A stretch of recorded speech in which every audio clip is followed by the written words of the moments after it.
Hello guys, welcome to மாமி சமையல். இன்றைக்கி நம்ம பார்க்க போகிறது பட்னி பட்டர் மசாலா தான். வாங்க சிலன்னு பார்க்கலாம். ஒரு கடாயில் கொஞ்சமாக பட்டர் ஆட் பண்ணியிருக்கேன். கொஞ்சமாக பட்டை, 3 கிராம்பு, 5 ஏலக்காய், 1/2 டீஸ்பூன் மிளகு, ஒரு பிரியாணி இலை, ஒரு வத்தல், ஒரு 8 பூடு வெள்ளைப்பூடு. இது கூடவே நறுக்கி வச்ச 3 வெங்காயம் சேர்த்துருக்கேன். இது நல்லா நம்ம கொஞ்சம் வதக்கலாம். கொஞ்சமாக இஞ்சி நறுக்கி போட்டு நல்லா கொஞ்சம் வதக்கி எடுத்துக்கணும்.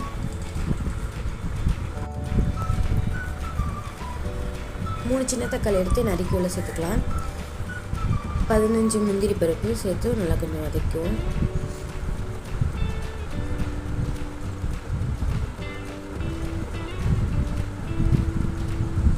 கொஞ்சமாக தண்ணி ஆட் பண்ணி நம்ம இதை லைட்டாக 10 நிமிஷம் மூடி வச்சு வேக விட போகிறோம். அதனால் தேவையான அளவு உப்பு போட்டுக்கோங்க. உப்பு போட்டு நல்லா வதக்கி போட்டு இப்போ கொஞ்சமாக நம்ம தண்ணி ஆட் பண்ணிக்கலாம். இதை இப்போ 10 நிமிஷம் நம்ம அப்படியே மூடி விட்டு கொஞ்சம் இடையில மட்டும் லைட்டாக கிண்டி விட்டு நம்ம எடுக்க போகிறோம். அவ்வளோதாங்க.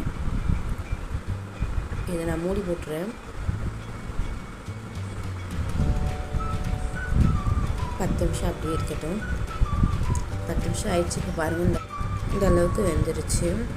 இதை நான் ஒரு மிக்ஸி ஜாருக்கு மாற்றி ஆற வச்சு அரைச்சி எடுத்துக்க போகிறேன். இப்போ இதை அரைச்சிடலாம். இதை இப்போ நம்ம வடிகட்டி எடுக்க போகிறோம். அந்த பேஸ்ட்டை கொஞ்சம் நொரப்பாக இருக்கும், அதனால் நம்ம வடிகட்டி எடுத்துக்க போகிறோம்.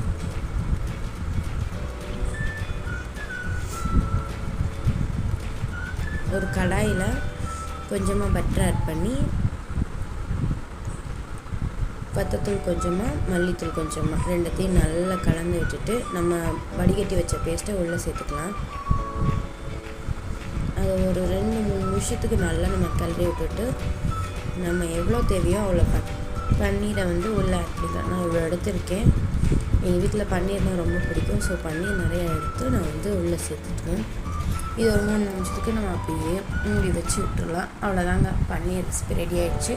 கண்டிப்பாக ட்ரை பண்ணி பார்த்துட்டு எப்படி இருக்குன்னு கமெண்டில் சொல்லுங்கள். சப்ஸ்கிரைப் பண்ணிடுங்க. பெல் ஐக்கானை கிளிக் ஆல்ன்ற பட்டனை கிளிக் பண்ணி வச்சுக்கோங்க. பாய்.